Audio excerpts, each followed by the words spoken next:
नमः संस्कृताय माध्यमिक बालिका आदर्श विद्या मंदिर चौमू से मैं ममता शर्मा ऑनलाइन क्लास में आपका फिर से एक बार स्वागत करती हूँ। आइए कक्षा 10 में हम लेसन पढ़ रहे थे, थर्ड लेसन हम पढ़ रहे हैं। देखिए तृतीय पाठ है, प्रस्तावना हमारी हो गई है। उसके बाद का हम देखते हैं आज स्वराष्ट्र गौरवम। स्वराष्ट्र गौरवम यानी अपने राष्ट्र का गौरव। स्व यानी अपने, राष्ट्र यानी राष्ट्र, अपने देश का गौरव। उत्तरम यत समुद्रस्य हिमाद्रेश्च एव दक्षिणम वर्षम तद भारतम नाम भारती यत्र संततिः। यह आपके विष्णु पुराण से लिया गया श्लोक है। इस श्लोक में बता रहे हैं, हमारे देश के प्रति हमारी भावना को प्रकट करते हुए कह रहे हैं कि यत समुद्र से उत्तरम, यत यानी जो समुद्र के उत्तर में है, यानी समुद्र के उत्तर दिशा में है, और हिमाद्रेश च एव दक्षिणम, और जो हिमालय पर्वत के दक्षिण दिशा में है। वर्षम तद भारतम नाम भारती यत्र संतति, और जो जहाँ भारतीय नाम की संतानें रहती है, भारतीय यानी भारतीय नाम की जो संतानें, संतति यानी संतानें रहती हैं। वर्षम तद भारतम नाम, उसे ही हम भारत देश के नाम से जानते हैं। एक बार दोबारा देख लीजिए कि हमारे भारत देश की जो पहचान है उसके बारे में बता रहे हैं कि जो समुद्र के यानी यत समुद्र से, समुद्र के उत्तर दिशा में स्थित है और हिमालय पर्वत के दक्षिण में है, और जहाँ भारतीय नाम से जो संतानें रहती हैं वही वर्षम तद भारतम नाम, वही भारत देश के नाम से जाना जाता है। वह स्थान ही भारत देश के नाम से जाना जाता है। ये श्लोक हमारे विष्णु पुराण से लिया गया है। दूसरा श्लोक देखते हैं जो कि हमारा बृहस्पत्य आगम से लिया गया है। हिमालयात सम आरभ्य यावद इंदु सरोवरम तम देव निर्मितम देशम हिंदुस्थानम प्रचक्षते। देखिए इसमें कह रहे हैं कि हिमालयात में देखिए पंचमी विभक्ति है, तो हिमालय से प्रारंभ होकर के यावद इंदु सरोवरम यानी जो हिंद महासागर तक का स्थान है, तम देव निर्मितम देशम, और जो देवताओं के द्वारा निर्मित है, वह स्थान ही हिंदुस्तान के नाम से जाना जाता है, या उसे ही हिंदुस्तान की संज्ञा दी गई है। दोबारा से वही हमारे भारत देश का परिचय देते हुए बता रहे हैं दूसरे श्लोक में, जो कि बृहस्पति आगम से लिया गया है। इस श्लोक में कह रहे हैं कि जो हिमालय से तो प्रारंभ होता है और हिंद महासागर तक है, हिमालय से प्रारंभ होकर के हिंद महासागर तक का जिसका फैलाव है, जहाँ तक वह विस्तृत है, और जो देवताओं के द्वारा निर्मित है, उस स्थान को ही या उस देश को ही हिंदुस्तान के नाम से भी जाना जाता है।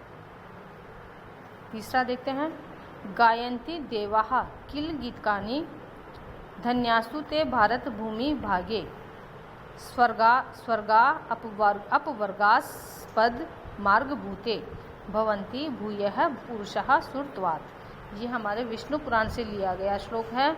इसमें कहते हैं कि गायन्ति देवाः किल गीतकानि धन्यास्तु ते भारत भूमि भागे, कि यानी धन्य है भारत का वह भूभाग, या धन्य है भारत की भूमि जहाँ पर देवता निश्चय ही उसके गीतों को भी गाते हैं। यानी देवता गायन्ति, यहाँ से भी आप ले सकते हैं कि गायन्ति देवाः किल गीतकानि, कि जहाँ देवता भी गीत निश्चय ही, किल का मतलब होता है निश्चय ही, तो जहाँ के गीत देवता भी गाते हैं, धन्य है भारत भूमि के वे भाग, भारत भूमि के वे भाग धन्य हैं कि जहाँ के गीत देवता भी गाते हैं।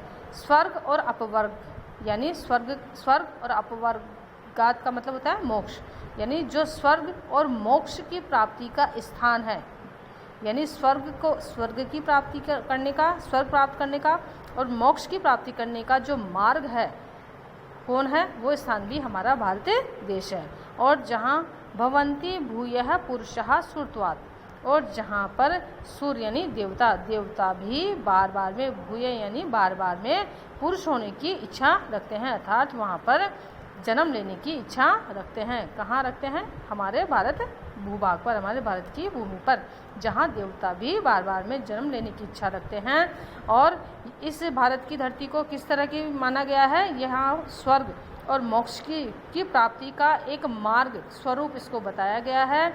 और यहाँ के जो भारत के जो भूभाग है वो धन्य है। क्यों धन्य है? क्योंकि स्वयं देवता भी यहाँ के गीतों को गाते हैं, निश्चय ही यहाँ के गीतों को गाते हैं। अर्थात हमारे भारत भूमि का जो भाग है वह बहुत ही पवित्र है और हमें भी हमेशा देशभक्ति से युक्त होना चाहिए, यानी देशभक्ति के लिए ही हमें भी प्रयत्न करते रहना चाहिए। आगे देखते हैं।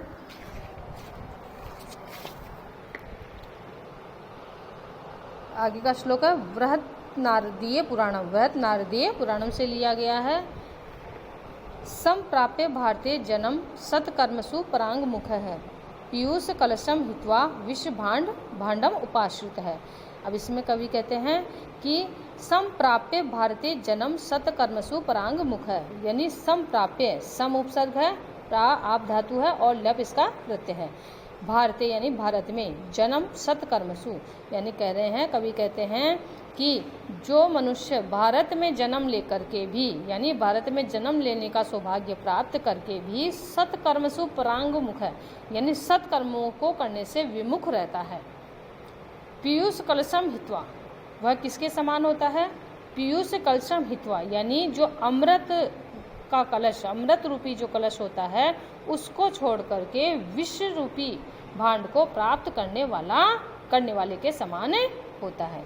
अर्थात कहने का मतलब है, बृहद नारदीय पुराण में कहा गया है कि भारत जैसे पवित्र भूभाग पर जन्म लेकर के भी अगर मनुष्य सत्कर्म नहीं करता है, उससे विमुख रहता है, तो वह निश्चय ही अमृत के कलश को छोड़ करके विष रूपी विष का पान करने वाला कहलाता है। अर्थात वह स्वयं ही विष का पान करने वाला, यानी जहर अर्थात विष का भांड को प्राप्त करने वाला होता है, यानी अमृत को छोड़ करके विष का पान करने वाले के समान होता है, अर्थात वह मूर्ख होता है।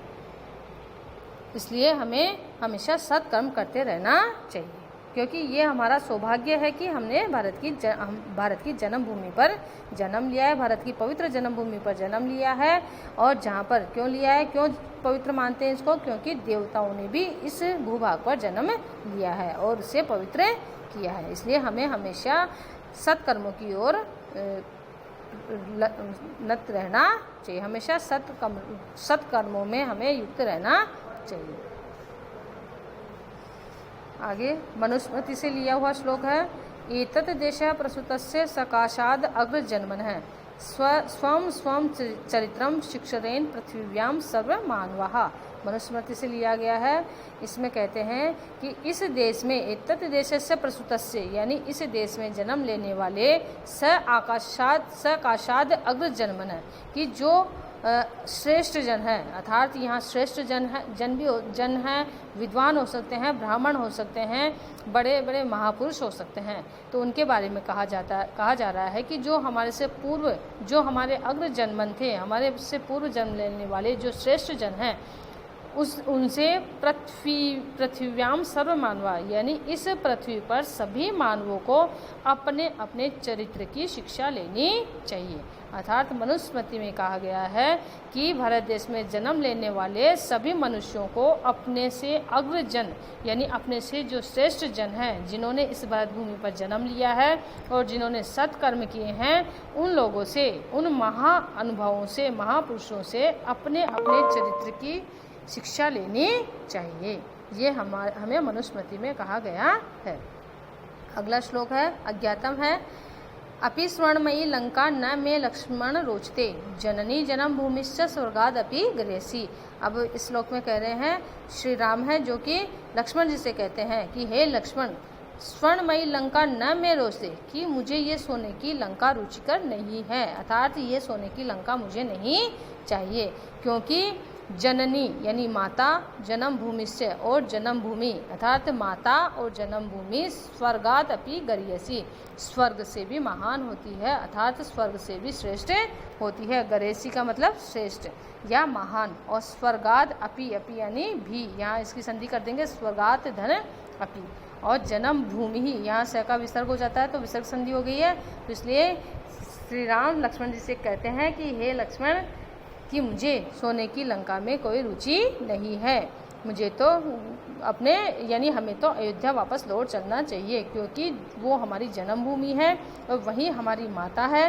तो कहा गया है कि माता और जन्मभूमि तो स्वर्ग से भी श्रेष्ठ है, इसलिए यह इस सोने की लंका में मुझे कोई रुचि नहीं है।